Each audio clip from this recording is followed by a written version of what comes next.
વિદ્યાર્થી મિત્રો સુભાષિની વિદ્યાર્થીઓ ઓનલાઈન એજ્યુકેશનમાં આપને સ્વાગત છે. આજે આપણે ધોરણ 10 ની અંદર ચેપ્ટર નંબર 1 ની અંદર વાસ્તવિક સંખ્યાઓ એના વિશે આપણે આજે એના ઉદાહરણ નંબર 1 આપણે ગણશું. આની અંદર આગળના લેક્ચરની અંદર જે આપણે વાત કરી એની અંદર યુક્લિડની ભાગપ્રવિધિ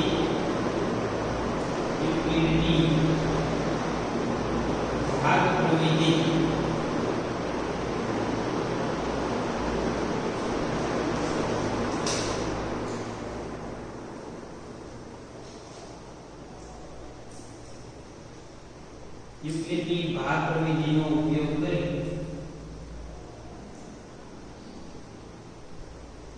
ગુસા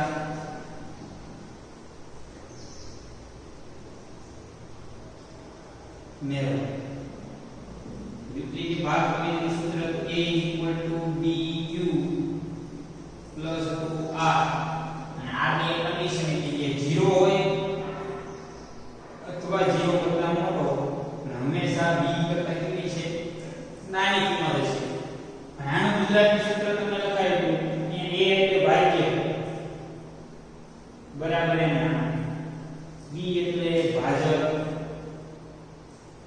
q એટલે ક્વોશન્ટ એટલે ભાગફળ પ્લસ r એટલે રિમાઇન્ડર અને એને કહેવાય શેષ. ભાજ્ય એટલે મોટી સંખ્યા, ભાજક એટલે જે સંખ્યા વડે ભાગાકાર કરવાનો છે, અને ભાગફળ એટલે જે તમને જવાબ મળે છે. શેષ એટલે નીચે તમને શેષ મળે. એ શેષ હંમેશા b જ્યાં b આપેલો છે b કરતા નાની છે. એટલે જો b જેટલી હોય તો એ ભાગી શકે, b કરતા મોટી હોય તો ભાગી શકે, પણ b કરતા નાની હોય તો એનો ભાગાકાર થઈ શકે નહીં. ને આપણે કીધું હતું યુક્લિડની ભાગપ્રવિધિનો ઉપયોગ કોઈ પણ બે મોટી સંખ્યાનો ગુસા ગોતવા માટે, ગ્રેટેસ્ટ કોમન ફેક્ટર ગોતવા માટે આનો ઉપયોગ થાય છે. હંમેશા જ્યારે આ રીતનો દાખલો પૂછાય અને બોર્ડની એક્ઝામની અંદર 2 માર્કનો ક્વેશ્ચન છે આ પૂછાય છે. બોર્ડમાં કેટલા માર્કનો પૂછાય? 2 માર્ક. તો આપણે ઉદાહરણ છે આ પૂછાયેલું છે. આની અંદર ગણતરી છે જાજી. તો પહેલા તો આપણે બે સંખ્યા જે આપેલી એમાં સૌથી મોટી સંખ્યા ગોતો. આની અંદર એક આપી છે 4052 અને બીજી સંખ્યા આપી છે 12576. તો આપણે ધોરણ 10 ની અંદર હોય એટલે આપણે ઈઝી શોધી શકીએ. આની અંદર આપણે સંખ્યા આ કેવી સંખ્યા છે? 9 છે. તો અહીંયા તમારે લખવાનું છે સોલ્યુશન ની અંદર કે 12576 અહીંયા શું આવશે? આને શું કહેવાય છે? Greater than. એટલે બંને પાછા કઈ બાજુ છે? 12576 કોના કરતા મોટા છે? 4052. યાદ તે જ યુક્લિડની ભાગપ્રવિધિ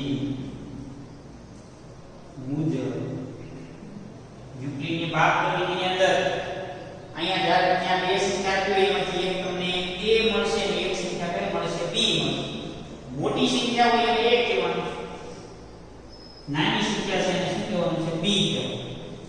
એના પહેલા અહીંયા આપણે જોઈએ કે સૂત્ર મૂકીએ = bq + r. એની કિંમત કેટલી? 12576. b ની કિંમત 4052.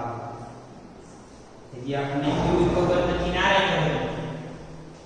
તો આની અંદર તમને ભાગાકાર છે આવવા જોઈએ. ભાગાકાર ન આવડે તો આ દાખલા આવશે નહીં. હવે અહીંયા આપણે ભાગાકાર કરવાનો છે. તમને ખબર છે કે નાની સંખ્યા વડે મોટી સંખ્યાને ભાગી શકાય છે. અહીંયા આપણે કોને ભાગાકાર કરવાનો? 12576 કેટલા વડે? 4052 વડે. કેટલા વડે? 4052.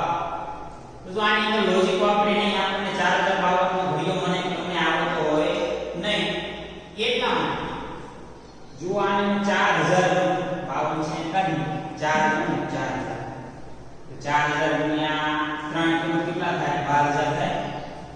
જો અહીંયા 4 કરતો ચોકા ચોકે કેટલા થાય 16 છે 16000 થાય વધી જાય અને 2 કરીએ તો 8 થાય આપણે શું લઈ શકીએ અહીંયા 3 લખીએ કે 3 વડે કદાચ કંઈક થતું હશે અહીંયા કેટલા આપણે ગુણાકાર કરવાનો 4052 ગુણ્યા કેટલા કરવાનો 3 દુ 6 3 પંચા 15 નો 5 બધી અહીંયા 0 ની 1 3 6 12 156 એનો મતલબ કે 4052 ગુણ્યા 3 કરી 4052 ગુણ્યા 3 કરીએ તો કેટલા આવે 12156 કેટલા આવે છે 12156 3 દુ 6 3 પંચા 15 ઘણી પડી 2 3 ગુણ્યા 0 0 પ્લસ 1 એટલે 1 4 થઈ હવે અહીંયા બાદ કરીએ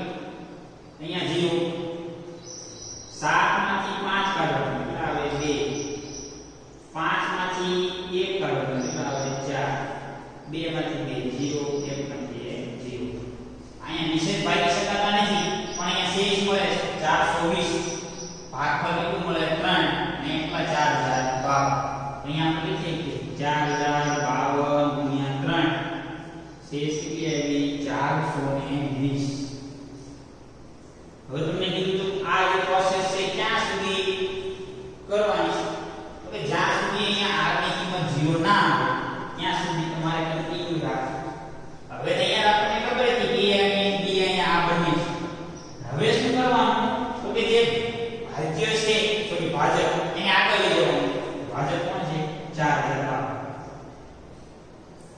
એને તમારે શેષ વડે ભાગાકાર કરવાનો છે એના વડે 420 3 શ્રેણી કરી એનો મતલબ કે આને બટકી આપવાની અહીંયા તો હવે નાખી દે છે રોટેશન આને કાઢી આ આગળ હવે કોણ આપણે કોને ભાગવાના કે 4052 ની 4052 ભાગ્યા કેટલા 420 આની અંદર સિમ્પલ લોજિક વાપરે કે અહીંયા 4020 છે એના ગુણ્યા 10 કરી કેટલા થાય 4200 થાય 4200 થાય કરતા વધી જાય કેટલા લેવા પડે 9 કરાય 9 ગુણ્યા 0 એટલે 0 9 18 18 નો 8 વધી પડી 1 9 ચોક 36 36 ને 1 37 એનો મતલબ કે અહીંયા તો 3780 આની કરતા નાના બે સંખ્યા નાની સંખ્યા કઈ છે કે 3780 કેટલા વડે ભાગવાના 9 10 વડે ભાગો કેટલા થાય 4200 થઈ જાય એટલે સંખ્યા વધી જાય એનો મતલબ કે આપણે કેટલા વડે ચલાવવું પડશે 9 કેટલા આવે છે 3780 હવે અહીંયા માઈનસ કરી 2 માંથી 0 એટલે 2 5 માંથી 8 ને આની પહેલા તમે અહીંયા 3 અહીંયા 9 અહીંયા કેટલા થઈ જાય 15 માંથી 8 કાઢો કેટલા આવે 7 9 માંથી 7 કાઢો તો 2 આવે 3 માંથી 3 કાઢો તો 0 હજી અહીંયા 0 આવતો નથી એટલે અહીંયા ભાગફળ આવે છે 9 શેષ કેટલી આવે છે 205 હજી આપણે 0 નથી આવતો આગળ જઈએ 420 કોને આગળ લઈ જઈએ હવે કેની જરૂર પડશે શેષ અને ભાગ હવે કોને કોણ આપણે ભાગવાના કે 420 ની કોને આપણે ભાગવાના 272 આપણે ના લે કેટલા લે 250 લે નજીક 250 ભાગ્યા 2 એટલે 500 છે એનો મતલબ કે 272 ગુણ્યા 2 કરીએ તો વધી જશે કેટલા ટકા પડે 272 એકાદશ ને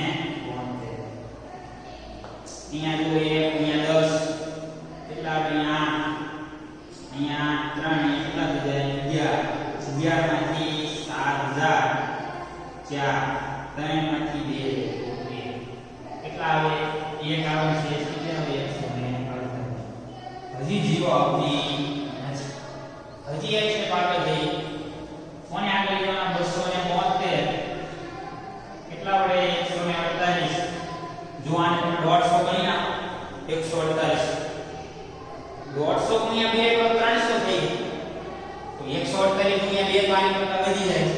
કેટલા લેવા પડે? 1 લેવા. શેષ કેટલી? તો બાદ બાકી કરવાની 272 માઈનસ 148. અહીંયા 6, અહીંયા 12, અહીંયા 4, 6 4 2 કેટલા આવે? 114. હજી 0 ને 6 હજી આગળ જવાનું 148. કોણ આગળ આવશે? 124. 124 ગુણ્યા 2 કરો, 125 ગુણ્યા 2 કરો, કેટલા થાય? 250. તો વધી જાય. અને કેટલા આવે? 1 આવે. કેટલા ઉડે? 24. હવે હજી 0 ને થાતો કોને આગળ લઈ જવાના? 124. અહીંયા કેટલા વધ્યા? 24 ગુણ્યા 5 કેટલી? 24 નીચે 120 માંથી 4 તો 124 માંથી 120 કાઢી તો અહીંયા આપણે કરીએ 124. અહીંયા 24 ગુણ્યા 120 કેટલી આવે છે? 4. હજી આપણે 0 ને થાતો કોને આગળ લઈ જવાના? 24. અહીંયા 4 6 24 0. એનો મતલબ એ શેષ 0 આવે.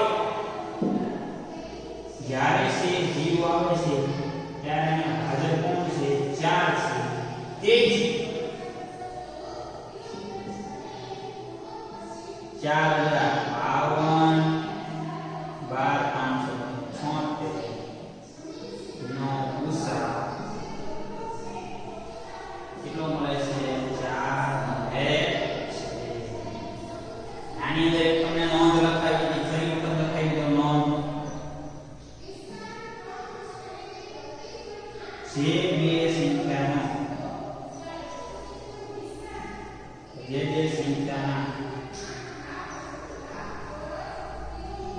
ગુસાનો જે જવાબ મળે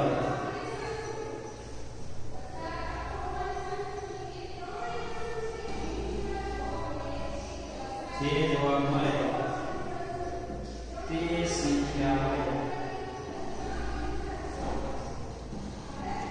આપેલી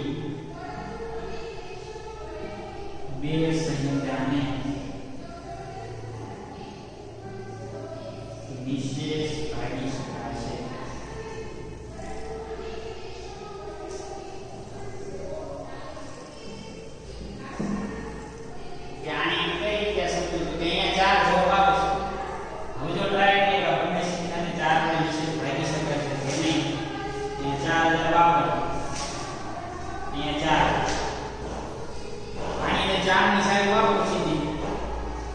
કોઈ પણ સંખ્યાના છેલ્લા બે અંકને જો 4 વડે નિશ્ચિત ભાગી શકાય, બાકી સંખ્યાને 4 વડે નિશ્ચિત ભાગી શકાય. અને 13 ચોક વાવ એનો મતલબ કે આને 4 વડે નિશ્ચિત ભાગી શકાય. આના કેટલા 76 12 573 કેટલા વડે 4. આને તમારે 4 વડે ભાગો, 4 વડે ભાગો છેલ્લા બે અંક કેટલા 76 પેલા શું 19 તો કેટલા થાય 76 9 ચોક 36 અહીંયા 4 4 ને 7 કેટલા થાય 19 તો 76. अब 20 સંખ્યાને નિશ્ચિત ભાગી શકાય. એનો યાદ તમારો જવાબ કેવો છે?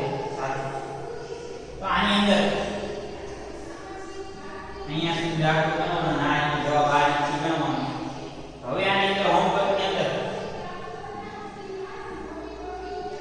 સ્વાધ્યાય 1 ના દાખલા નંબર 1 થી 3 માં ગણો. આપણે અહીંયા સુધી આપણે રાખીએ. આ 3 દાખલા છે તમારા